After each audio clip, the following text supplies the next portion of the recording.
La Belgique se relance, on est dans le Brabant wallon cette semaine et plus spécifiquement autour des secteurs de la santé. Aujourd'hui, on en est à parler de l'humain, on revient aux fondamentaux finalement. Il nous a fallu cette crise pour se dire on ne va pas oublier l'humain. Isabelle, si vous vous projetez, les hôpitaux que vous dirigez, ils vont changer de manière de fonctionner dans les 5-10 années à venir ?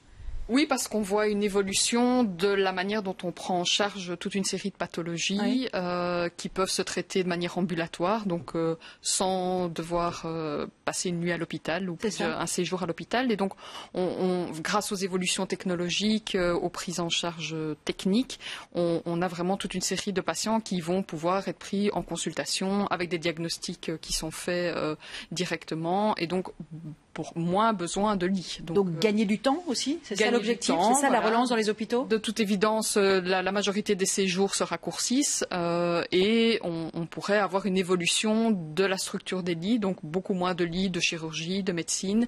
Par contre, en lien aussi avec le vieillissement de la population, une évolution des lits de gériatrie, de revalidation, qui sont des lits qui vont évoluer en fonction de l'évolution de la démographie. Voilà, à côté de ça, ça veut dire qu'il faut investir effectivement dans toute une série de technologies, suivre tous ces éléments qui évoluent très vite, qui nécessitent vraiment des investissements annuels très importants en radiologie, en salle opératoire, dans le traitement du cancer, évidemment aussi, on en a parlé. Dans le plan de relance, Thomas Dermine n'oublie pas les hôpitaux ? Vous vous êtes senti Alors écouté ? on est en train d'analyser ce qui est prévu. Il y a effectivement des moyens. Maintenant, il faut voir comment ça se concrétise. Je le redisais tout à l'heure, si c'est nous amener des bras, il faut encore qu'ils soient disponibles sur le marché du travail. Il y a une énorme concurrence entre les hôpitaux pour débaucher et aller dans les écoles chercher les bras qui sont disponibles. On a effectivement besoin d'encore du soutien pour le moment. Je l'ai dit, l'activité, elle reprend maintenant et on en est très content. On voit effectivement que tout reprend. On voit que l'hôpital est en train de revivre avec un rythme classique qui fait plaisir à tout le monde.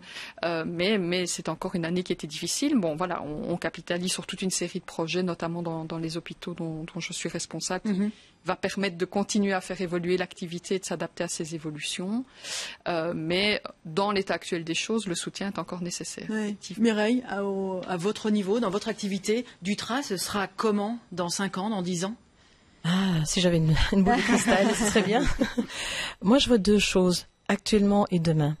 D'abord, c'est d'être axé, on parlait de l'humain et l'importance, il faut être aussi ouvert. En fait, il y a 2 axes. Il y a l'axe interne où il faut vraiment faire attention à ces équipes qui sont encore ajustées aux besoins aujourd'hui. C'est d'être à l'écoute de ses clients parce que, voilà, tout évolue très vite. C'est voir aussi la disponibilité des matières premières parce que nous sommes quand même une activité de production. Donc, sans matières premières, on n'est rien. Et on essaie aussi de relocaliser, d'aller rechercher les matières premières plutôt en Europe, de favoriser en tout cas notre continent plutôt que les autres continents parce que c'était inadmissible pour un problème de santé qu'on soit complètement tributaire des Chinois. Enfin, j'étais très fâchée à ce moment-là et c'est pour ça que je me suis mise en route pour fabriquer des masques, ce que je disais. Mais il faut aussi que nos gouvernants voient. Et c'est ça peut-être le transversal, c'est que avoir aussi des contacts avec les externes, enfin les extérieurs, être plus avec nos pouvoirs publics. Et peut-être aussi, c'est d'aller travailler, comme nous on est des vendeurs de produits, parfois, voilà, tous les grands hôpitaux doivent établir des cahiers des charges. C'est peut-être d'être là beaucoup plus en support, en soutien, pour dire, voilà, c'est ça dont vous avez besoin. Mieux comprendre leurs besoins, Mieux comprendre leurs besoins et que eux sachent aussi, parce qu'ils ne sont pas des experts en textile comme nous on l'est, et que finalement, qui est cette espèce de convergence. On en revient à l'humain, de nouveau. Oui, mais de convergence, d'écoute, de communication, pour qu'on comprenne les besoins des autres et qu'on puisse y répondre au mieux, avec évidemment toujours ce curseur que je mets au niveau de la relocalisation, si possible en Belgique ou en tout cas dans nos pays. Et voilà, il ne faut pas non plus que notre Europe, alors on est une humanité, on doit être tous solidaires de tout le monde, mais à un certain moment, c'est pas possible qu'il y ait un monopole d'une seule partie du monde. Donc, et alors l'axe qui est super important, c'est de former les gens, vraiment aujourd'hui, et malheureusement les écoles nous fournissent plus donc ce sont des métiers tellement spécifiques. On doit devenir des formateurs. Hier, j'ai passé 5 heures avec quelqu'un du Forum pour expliquer les besoins qu'on a. Et en fait, nous devons vraiment nous atteler également à un nouveau métier. Nous devenons des pédagogues, des formateurs, pour que le savoir-faire ne se perde pas. Vous êtes des artisans. On est des artisans, mais on doit devenir... Voilà, c'est notre profession de garder... Mais oui et non, parce qu'en fait, dans notre artisanat, en fait, être artisan, c'est connaître, maîtriser son savoir-faire. Oui. Ça, c'est un artisan. Aujourd'hui, on passe à du numérique. Quand vous avez visité l'entreprise, vous avez vu une découpe automatique parce que voilà, il faut avancer aussi. Il faut vraiment qu'on puisse évoluer. Vous êtes obligé, oui. On est obligé de toute façon. Ce virage numérique, on n'a pas tellement parlé, mais c'est une obligation de toute manière. On est des artisans, mais ce savoir-faire, il peut pas se perdre. Il peut pas se perdre avec des gens qui partent à la retraite. Chez nous, les gens restent très longtemps. Et puis, présentement, on est dépourvus en se disant, mais qui va? Donc, il faut travailler la transmission. Oui. Donc, en fait, il y a tellement de pôles différents dans une entreprise. C'est pas uniquement aller vendre, chercher les marchés. C'est bien plus que ça. Oui, c'est faire en sorte qu'il y ait cette continuité et que ça perdure dans le temps. Oui. Et que ce savoir-faire ne se perde pas. Et que voilà, on a donné tellement de savoir-faire en Asie qu'ici, pour l'artisanat, les gens ne savent plus comment faire. Oui. Bon, les plombiers, on n'en trouve plus, les électriciens, etc. Oui. Moi, je dis aussi, il faut remettre en lumière et en valeur les métiers concrets, manuels, à travers la formation en Belgique. C'est ça. Patrick, il n'y a pas de pénurie chez les assureurs? C'est un métier, il est en pénurie, oui, il est en pénurie. Aussi. Le métier de courtier est en pénurie, on n'a pas assez de main-d'œuvre non plus, et on a... Pour les mêmes raisons les mêmes problèmes, je devrais dire, à ce niveau-là, oui, tout à fait.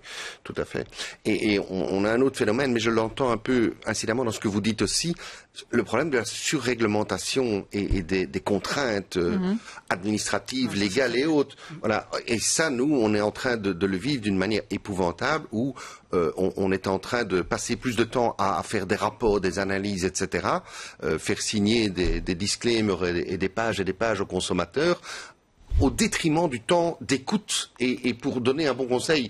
Donc on est dans un système où, paradoxalement, et notre autorité de contrôle, la FSMA, le confirme quand je leur explique, un courtier qui a des super rapports et vraiment un super dossier nickel où il a tout fait signer, rempli, etc., mais qui a donné un mauvais conseil aura un bien plus beau bulletin vis-à-vis du régulateur que quelqu'un qui a donné un très très bon conseil mais qui n'a pas fait son reporting.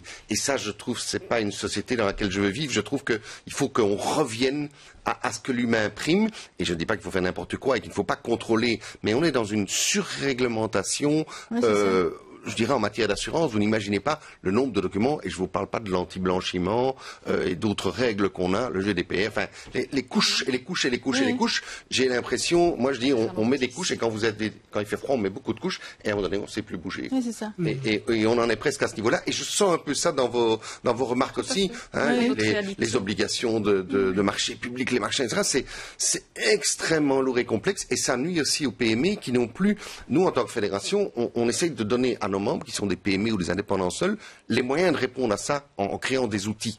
C'est pas toujours évident ça. Et je trouve que ce côté-là est un côté où il faut vraiment une remise en question parce que c'est bien de prôner l'humain, mais si on est coincé par d'autres éléments qui nous bloquent et un contrôle, je dirais, assez pas dire abusif parce qu'il n'est jamais abusif, mais assez incantatoire avec ces éléments-là, ça nuit, je dirais, vraiment à la qualité de l'artisan autre. Et je dis, je veux vraiment pas qu'on fasse n'importe quoi, mais je trouve qu'on est trop dans un monde stéréotypé et on n'est plus à l'essentiel. Bon, il y a beaucoup de métiers qui ont évolué et qui vont évoluer dans les années à venir.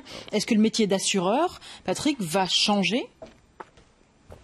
Il va changer, il va évoluer, mais l'assurance, c'est toujours une mutualisation du risque. Hein. Donc, je vais dire, l'assurance, elle va pas changer.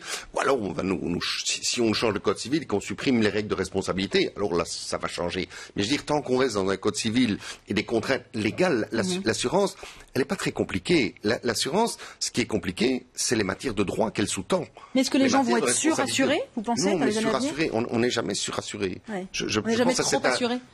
Non, il y a parfois des petits doubles emplois, mais sincèrement, on n'est jamais surassuré. Je pense que ça, c'est un fantasme, je dirais, à ce niveau-là, qui n'est pas un problème. On n'est jamais surassuré. Ce qu'il faut, c'est être bien assuré. Et quand on voit les pensions, je pense que le déficit entre le gap du salaire avant la pension et à la pension, il y a encore beaucoup de travail à faire en matière de pension complémentaire. Et ça, c'est pas être surassuré. Votre pension, vous serez content de l'avoir. Oui, mais c'est important. C'est à ce niveau-là les matières, je sais pas si vous imaginez le nombre de moyens de se constituer une pension complémentaire avec des produits différents, avec des fiscalités différentes, avec des impacts différents au niveau de l'entreprise, de l'indépendant. Vous savez qu'un indépendant qui touchent des bénéfices de profession indépendante ou qu'ils touchent des rémunérations de dirigeants d'entreprise implique que le produit qu'il peut utiliser n'est pas le même. Donc c'est extrêmement complexe. Oui. Donc on a besoin de faire un bilan et de professionnels à côté des gens pour expliquer ça parce que c'est devenu aussi extrêmement complexe. Laurent n'a plus que 30 secondes pour conclure maintenant. Moi j'ai trouvé ça fantastique de participer à ce genre d'émission et de mettre en avant l'artisanat belge, les sociétés belges qui réussissent parce que on a parfois une vision négative de la Belgique et du monde entrepreneurial en Belgique. Qui a cette vision négative? Non, personne. Mais je trouve ça très positif justement de mettre en avant l'artisanat et des entreprises qui fonctionnent et qui relancent l'économie, qui relancent l'activité humaine, que ce soit, on a parlé de l'humain, en entreprise ou en entreprise. Revenons à l'essentiel. Merci voilà. D'avoir participé à cette émission. Merci à vous de votre fidélité, bien sûr. À demain, 10h. C'est très sympa.